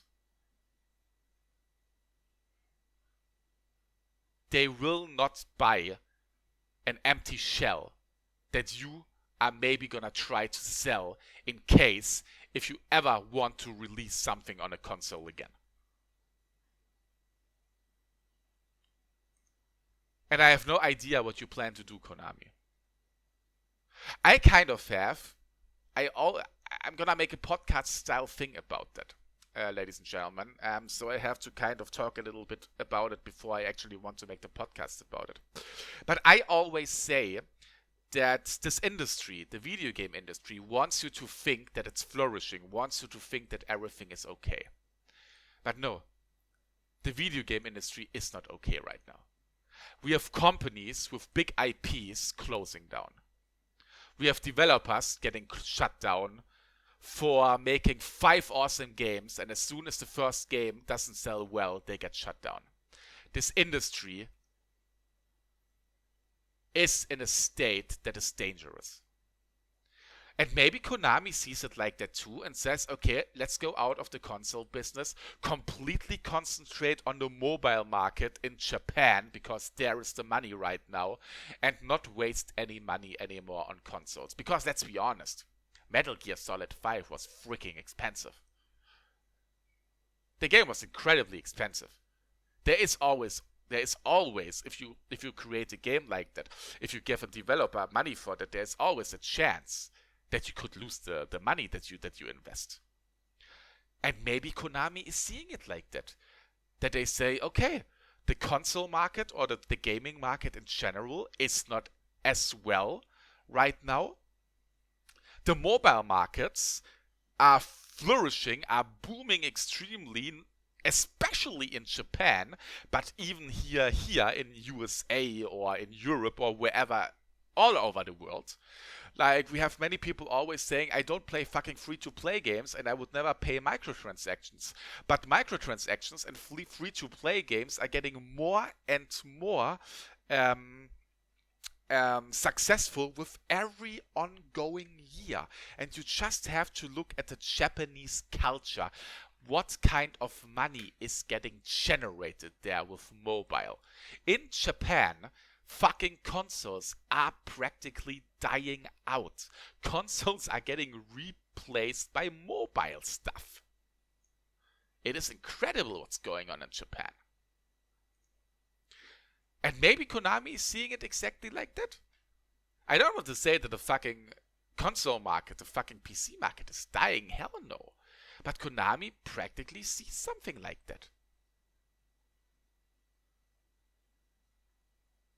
The question is, why are they doing it the way they are doing it?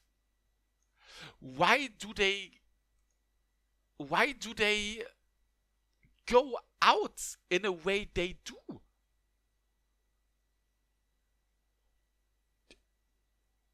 There is no back for you anymore. If you back off from someone, don't you want to have at least one door that you can always open to go through again and come back?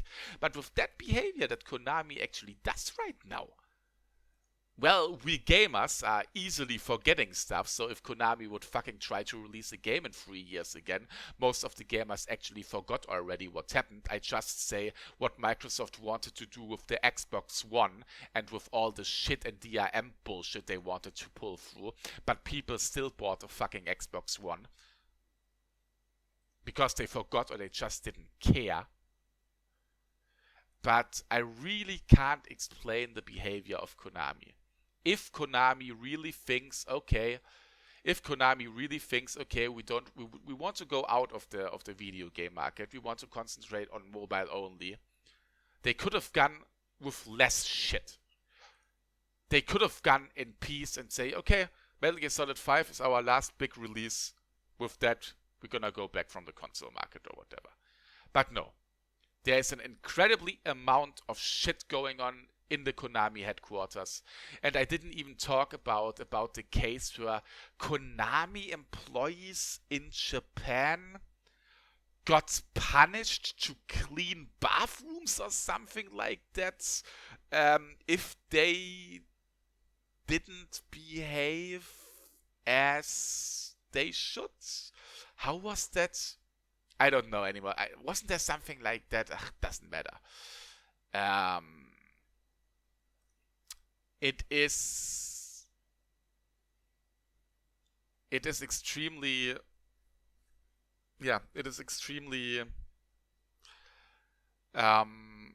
disappointing.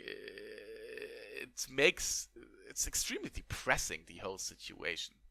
And again, we talk about a company that 15 years ago was one of the biggest companies in this business. But you have the same with many other companies. Capcom, for example. Capcom was a big draw 15 years ago. Now they're a shadow of themselves, but this is another topic. But yeah, Konami, have fun with your mobile market in Japan. You will generate a ton of money with that. I mean, you have experts there, obviously. It seems that the boom and that the hype for the mobile shit doesn't seem to die off. So, Konami, from a business standpoint, I wish you good luck. I really hope that if you ever try to come back to the mainstream video game market, that people remember what you did and that you hopefully will pay for the shit that you did. But I kind of doubt it because we gamers are forgetting stuff easily and we easily forgive people too. So, yeah. That was my thoughts about the Konami incident.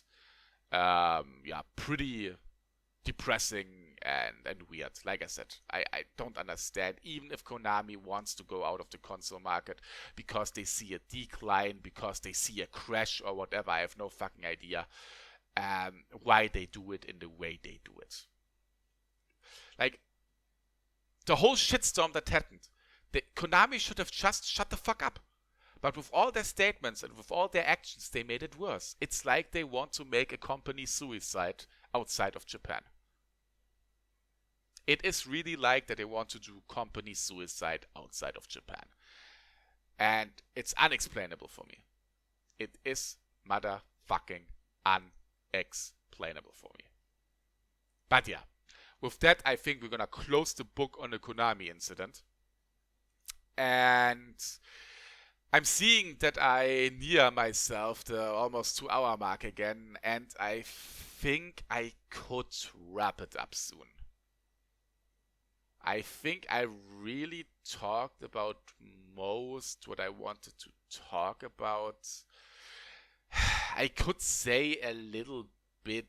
Nah, I'm not gonna say about anything about Star Wars Battlefront. Not worth it. Like the politics that you pretty much have to pay double the price now, at least when it comes to EA games, to get the full game. Not worth it. DLC, season passes, and all that crap are standard these days. Why is it standard? Because we are retards. I'm gonna talk about that at one point, probably. In another special podcast style thingy. And with that, I would then really say I'm at the end, besides 1 point, and I'm gonna keep the point where I get most of the heat probably at the end. Let me make sure that I really did not forget too much. I probably forgot a lot. Again, I don't really make myself notes or something like that. I pretty much do that all on the fly.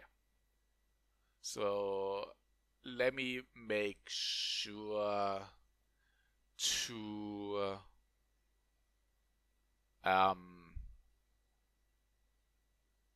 I could talk a little bit about the paid mods thing, but nah, fuck that. Yeah, I'm gonna talk a little bit about it. We had a paid mod fiasco, I think, with Skyrim this year, where all of a sudden Valve decided it's a good idea to make publishers and mod creators be able to make money off mods. I have to say, I personally think if someone that creates something, if he wants to have money for it, I think it's a legit thing to do. Only because mods were for free in the last 20 years doesn't mean that this concept has to continue like this. The big problem is the way they wanted to do it. It was like that the publishers and Valve got most of the money from it. Plus, the system had an incredibly big way of abusing to make community created downloadable content where the publisher has to not move a single finger but getting around 50% of the winnings. It was like that. I think that Valve got around 30% and Bethesda would have gotten 45%, and the mod creator only would have got a cut of 25% of the sales, what practically is nothing. I'm sorry, that's nothing. It's unfair, it's not good business-wise, and this shit actually opens the doors for community created DLC where publishers are getting money and filling their wallets for doing absolutely nothing. And this is a terrible way of practice. But I am not one of the guys that says mods were always free, they always have to be free. If someone makes a kick-ass mod, if someone spends a year of his lifetime, 8 hours a day on a mod, and he says, I want to have $2 for it, and I see I will get the mod and get enjoyment out of it, I have no problem giving him $2 for the mod. I did the thing with Cry of Fear. Cry of Fear was a Half-Life mod, or I think it's now standalone on Steam, and the game itself is for free. I played Cry of Fear on stream, and I was so blown away by the game that I donated $50 fucking to the developer. I gave him full price money for his free mods, because Cry of Fear, in terms of horror, in terms of gameplay, was worth full price for me. And this is where we are right now. Mod creators can get money for their work via donation buttons and stuff like that. But again, I can understand if someone puts effort and work into something and he wants money for it, it is a normal thing to do. You don't go to a bakery and expect to get everything for free. No. People actually made the bread in the morning, made the cake to sell it. But how Valve and Bethesda wanted to do with the cuts, with that 25% the actually mod creator got, 30% Valve, and 45% Bethesda, was a bad thing. And again, I say it the third time right now, I think it was a chance of publishers to get community created paid DLC where the fucking publisher is not moving a single finger and filling their pockets. And I'm happy that Valve, because of the shitstorm of the people, pulled that shit off again. But ladies and gentlemen, this was the first time they tried it. And as always how it goes with video games, they will try it again, and at one point it will be standard. We had the same with DLC. DLC in 2005 and 2006, people were saying this shit will never become standard. No one is supporting that shit. Now it's standard. Everyone is okay with it. Same with microtransactions. When microtransactions came up for the first time, everyone was saying bullshit. Then it changed to, in free-to-play games, it's okay. And now it is so far that it's even okay in full-price games as long as it's only cosmetical. That's how stuff is gonna change, and how silently our impression, or not impression, I probably have to Google that word, our perception of things is changing with us even noticing it. This was a test from Valve. Valve knew that there will be a shitstorm. They knew that.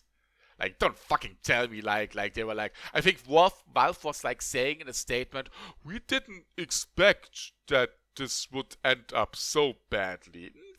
No, fuck you, Valve. You knew this. You're fucking business persons. Like, seriously. Don't fucking tell me that. You knew this. And they gonna try to pull it off again in the future. A little bit differently, and it will be successful, ladies and gentlemen. Quote me. Please quote me. Another little thing before I come to the end. digital games and the fact that we don't own games. To be fair, I think never at any point we did own games when it comes to the contracts. Even NES cartridges, Super Nintendo cartridges, games that we have physical, have, I think, the status of that you only own the license to play the game. But because you have the physical thing in your hands, you can do with it what you want. You are not forced to have an internet connection. You are not forced on internet servers to get the game from somewhere. If you want to play a physical game, you go to your game collection, you pick it up, you put it in your console or in your PC. With the digital age, this changes. We kind of give the control of our games out of our hands. And this year, a game called Afro Samurai 2 proved that everything can be taken away from us at any point of date. Yes, to be fair, Afro Samurai 2 was a broken piece of shit game. The game came out and it was broken, it had bugs, it was unplayable, and the publisher / developer decided to pull the game off. Normally, if a game is getting pulled off, all the people that bought the game can still have it. There were a lot of issues like that already for games on Steam or even Xbox Live.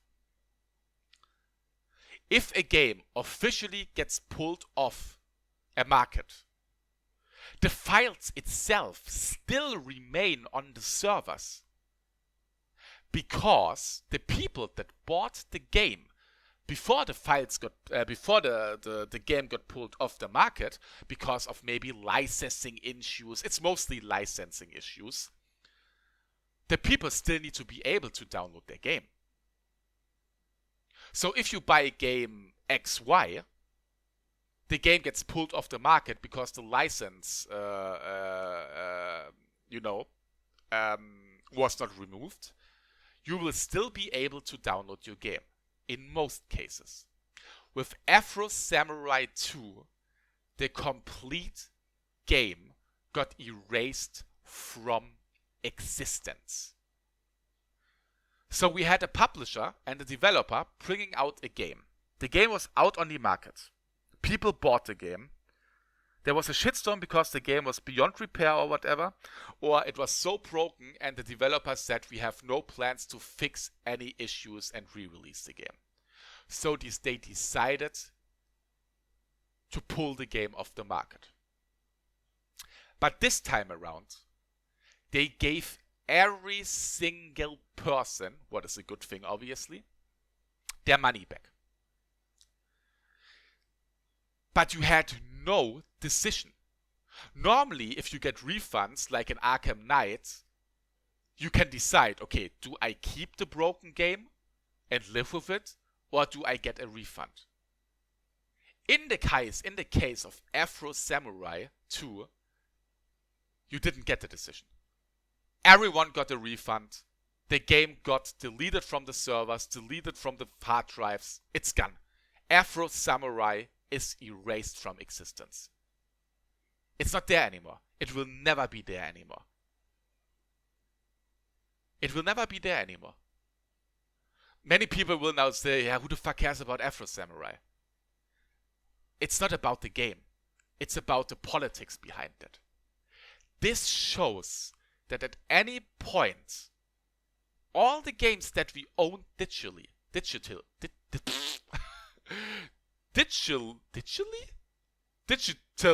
you know what I mean, Jesus Christ, I'm talking too much.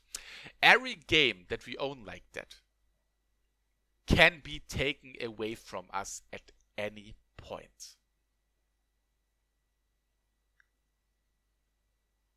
And this is a thought that is scary. And we had other examples like that already. GTA San Andreas and Vice City. If you bought the game over Steam,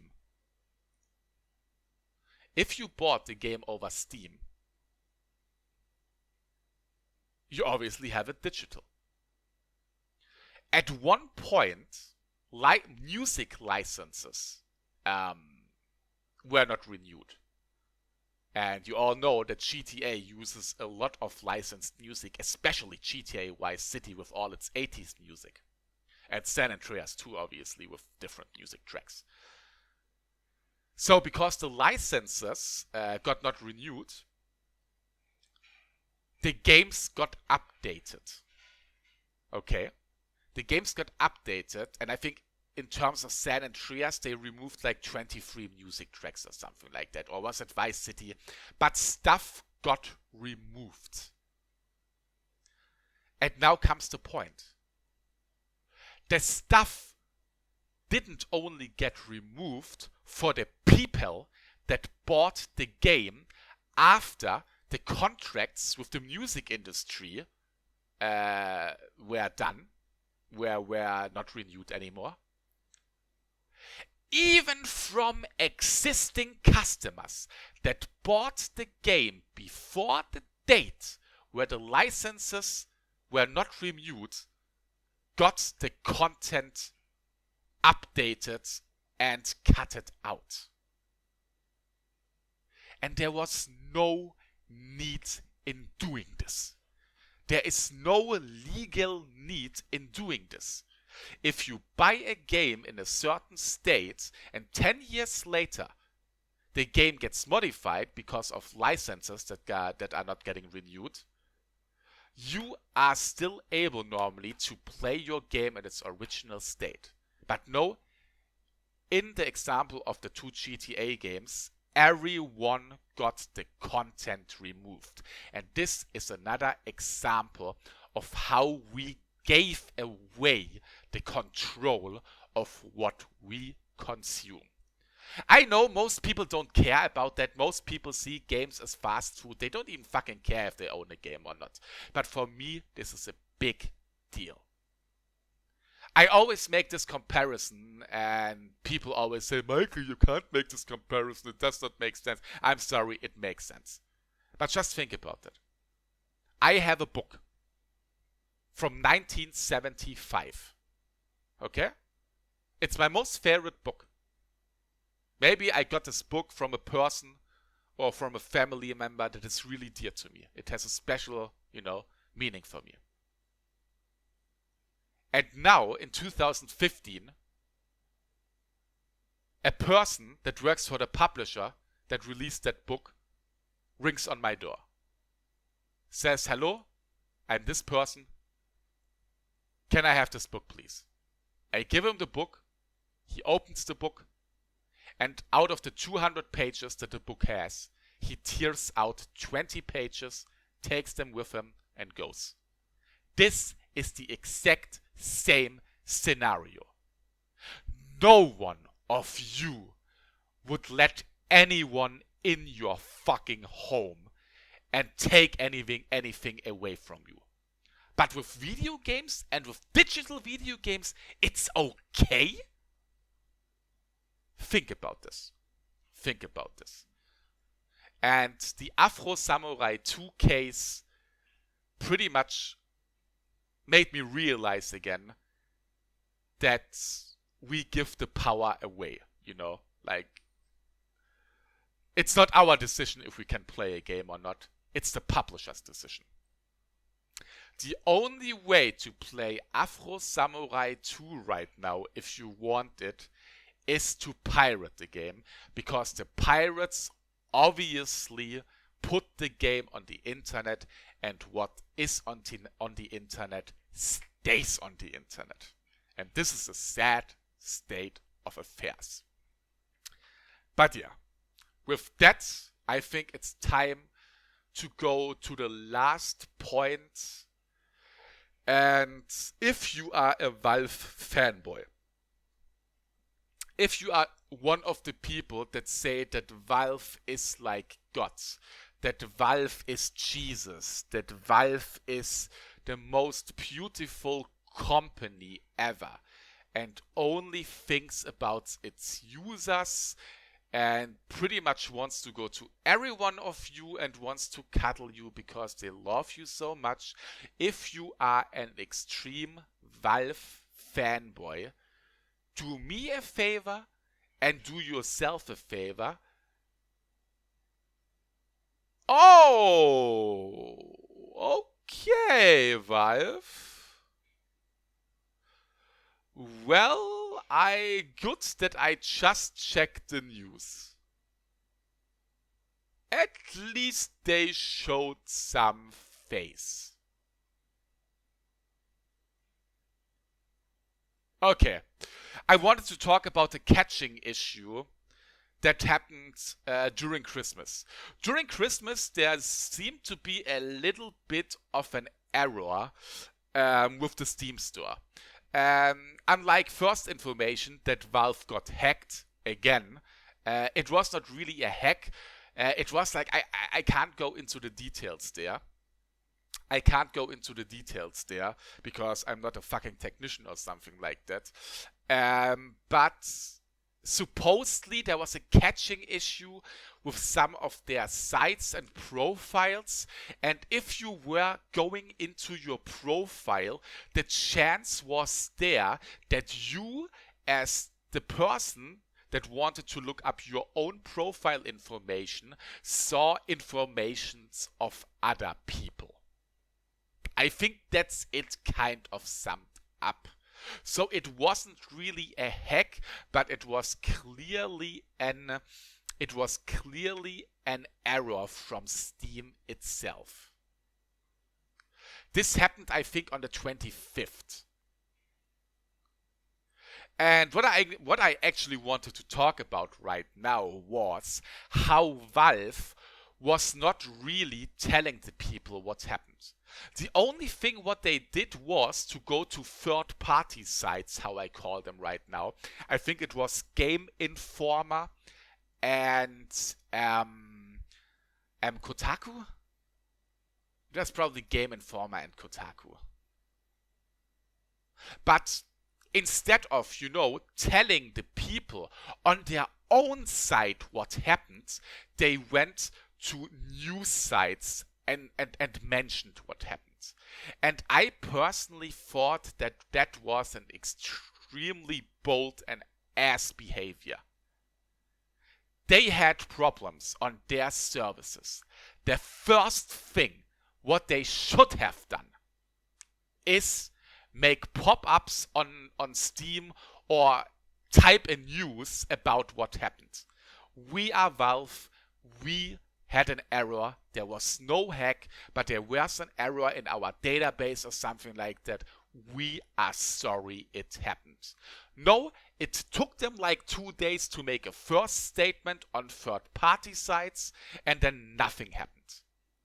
And this is actually what I wanted to say right now, that I think it's an asshole dick move that Valve is not taking any stand for it on their own platform. But now I just checked the Steam news update on Christmas issues on the 30th December.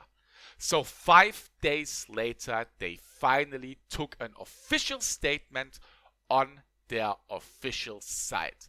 I still think that 5 days later is a little bit late. You kind of have how is it called? It is your oh god, I don't know the word in English. I don't even know the word in German right now.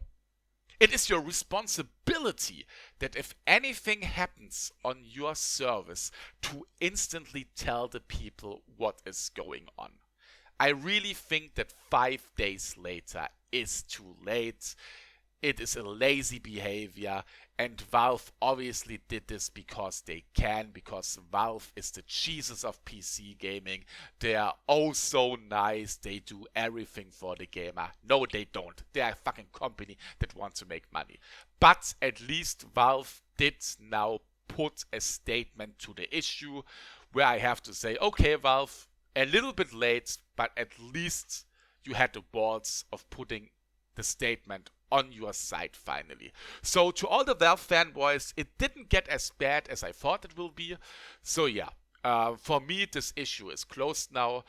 It is always like that, ladies and gentlemen, that if you put information into a service that is public, it doesn't matter if it's the fucking internet, it doesn't matter if it's, I don't know, the fucking tanking station that you go to and give them your information, there is always the chance that your information is gonna get onto hands that don't have anything, there's always the chance that your information can go into hands that you don't want them to have. But yeah, Valve made a statement now, like I said, 5 days later, what is way too late for me personally. But hey, it's Valve and they can do that. But yeah, I would say with that, I'm done with the end of the year gaming talk part 2. And there will be no part 3, ladies and gentlemen. At least I think that. And part 2 almost got as long as part 1. So yeah, that was the end of the year gaming talk. There was a lot of audio-only overhaul now in the last days with the Ubisoft talk, with the Merry Christmas talk, with the New Year's Eve talk, and with now the end of the year gaming talk. I will probably tune down a little bit on these audio only things because I'm pretty sure that you get sick if you consume a lot of audio only podcast style things. But yeah, I will definitely continue this. I will definitely gonna talk about stuff that I think is important in the gaming industry and that moves us or doesn't move us. I hope I was able to give you a little bit of information. I'm sorry if I missed stuff. I'm pretty sure I missed a lot of stuff, but again, I didn't really make myself any notes.